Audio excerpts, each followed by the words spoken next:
Hi, my name is Linda Grimo. I'm with the Niagara Local Food Co-op, and we're here today at the Thorold Community Center on Richmond and Collier. Tell me how it all began. Well, we started in 2007.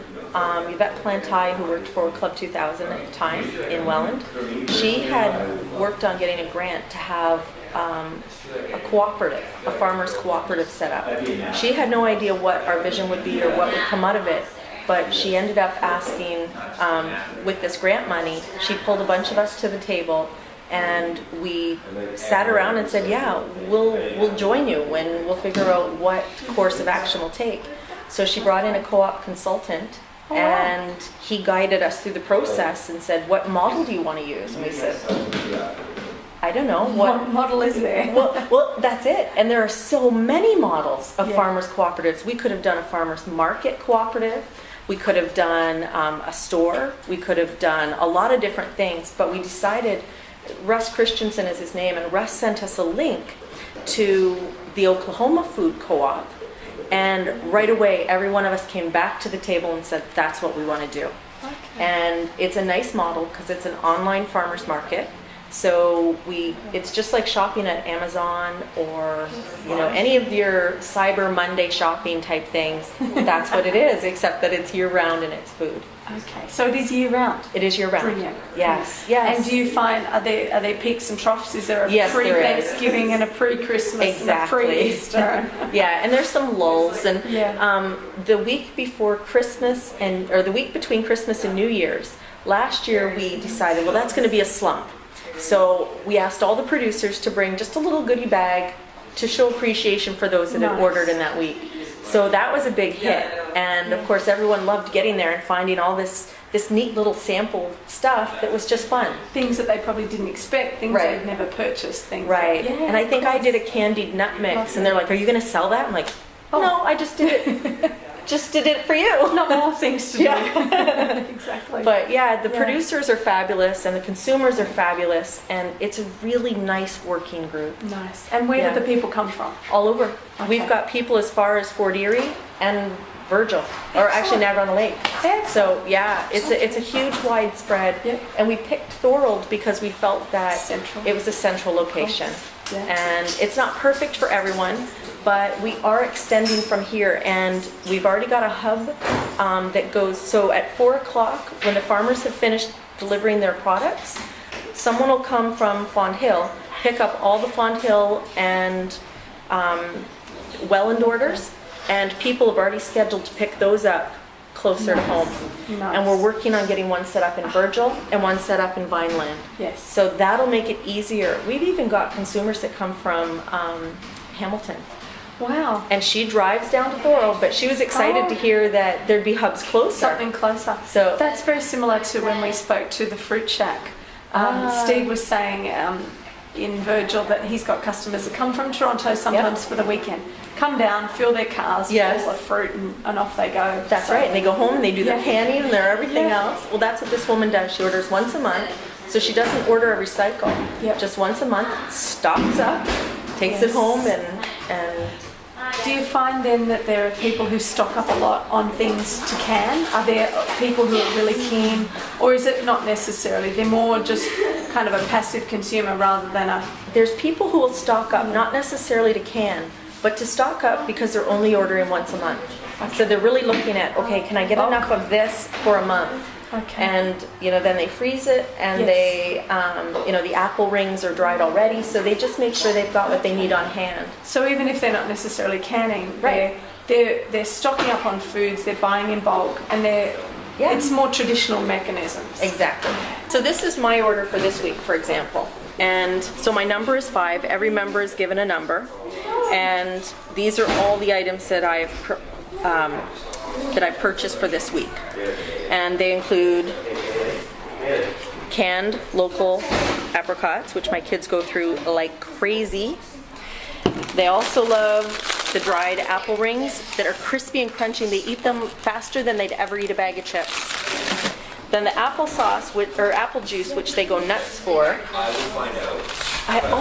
White Meadows has the most amazing pancake mix. I won't even buy anything else anymore. It's so good. As a matter of fact, in my comment section on because we can put notes to the producer, I just wrote yum, because it's so good. And then I typically order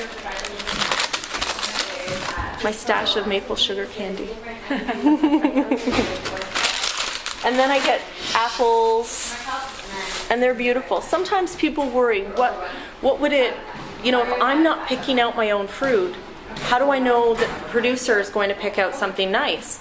And my answer is always, because we care so much about quality, they're picking out the best that they have because they know we don't get to pick it out like you do at the grocery store.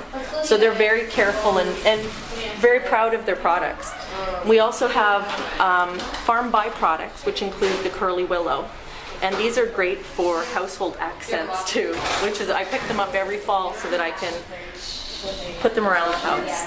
I also have meat coming, and we also have a lady that makes pies, and we've got a cheese producer, but they haven't been listing lately, and hopefully they'll list again. But we do have a lot of different variety coming into the co-op. This person ordered maple syrup from... Maple syrup? Yeah. Can I look? Is that okay? Yeah. You don't mind me picking through some else's groceries? So pears. Okay. Yeah. So we've got pears, and this looks like Christmas, isn't it? Look at the size of this apple. I know, it's fun because Oh my God! Look at those. We're excited because we go, ooh, what did I order? What did I get? What did I get? Yeah, exactly. And what have we got here? Garlic. Now I was reading an article about garlic, yes. how there's just like a shortage of Canadian garlic because. And you know what? The garlic is so fresh and so nice. Yeah. And this fellow he does the peaches. He does the peaches, the apple rings, and pears. Oh. He worked for he had a government job in agriculture, and he had a farm. And one year his crop was hit by hail, and he said, "What am I going to do with all my pears? I can't sell them." So he started slicing and drying them, and now he's got a good market. I couldn't figure out why we don't have dried apricots and dried. Look at this, and look at this. He uses bullfrog power, green electricity to dehydrate this. Oh, he's fabulous. Yeah. Wow. Oh, that's beautiful.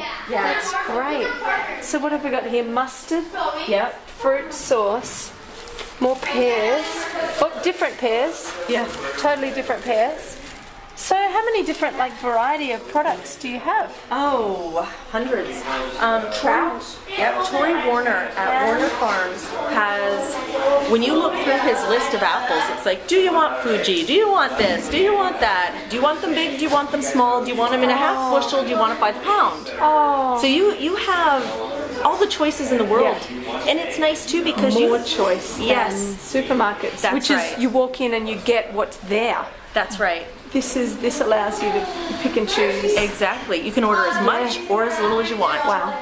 So if you want to order, 10 bushels of apples because you're going to do a festival or something, you go for it. And if you just want a pound, you order a pound. Excellent. Yeah. Wow. Which must be great for, this kind of links in with some of the things we've been toying with is that in our introductory clip we were talking about, you're someone sitting behind a desk, you're at a school or a hospital or some sort of facility where you want to buy a lot of food, bulk food, and so you look straight away at the bottom line. Yes. How much food can I get for X dollars? Yep. But you're trapped, there's certain flexibilities that you don't have. Right. Whereas this kind of thing, if you had institutional customers, Yes. they could change on a whim. Oh, yes. So this is Amanda with Creek Shore Farms. They grow organically, and everything they do is picked fresh, and it is fabulous. And she has brought some of her winter CSA baskets. So I'm excited to see what I get this week. Purple broccoli? Yeah. Awesome. Leeks, shallots, kale, spinach? Yeah. Spinach? Oh no, that's some of this. That's broccoli, yeah. Broccoli leaves. What have we got here? Leaves. Oh, hello radish. You're still growing radish? Yeah. Oh my God. Wow. And watercress? What's that? Arugula? Yeah. Is that in a greenhouse? Yeah. Oh, okay. Wow, yum. Okay, I'm joining. Officially, I'm joining. That's just crazy. But how do I get from to Thorold every second week? Well, we are looking at getting a hub in Virgil. So once that starts in Let me place, know. ittle be so Let me know, easy. Linda. This Yeah. is just too beautiful. Oh, I know. And you know what's neat about her products is that I've had kale before, but when my kids were babies and, not since they've been old enough to spit food Make a back out. choice. But they love it. I'm cooking so differently because I've got these goodies. Yes, love it. Oh, good. They don't even know. See, that's the other thing. She sends us an email with information about what's coming in our packages and some ideas or a recipe to cook with it.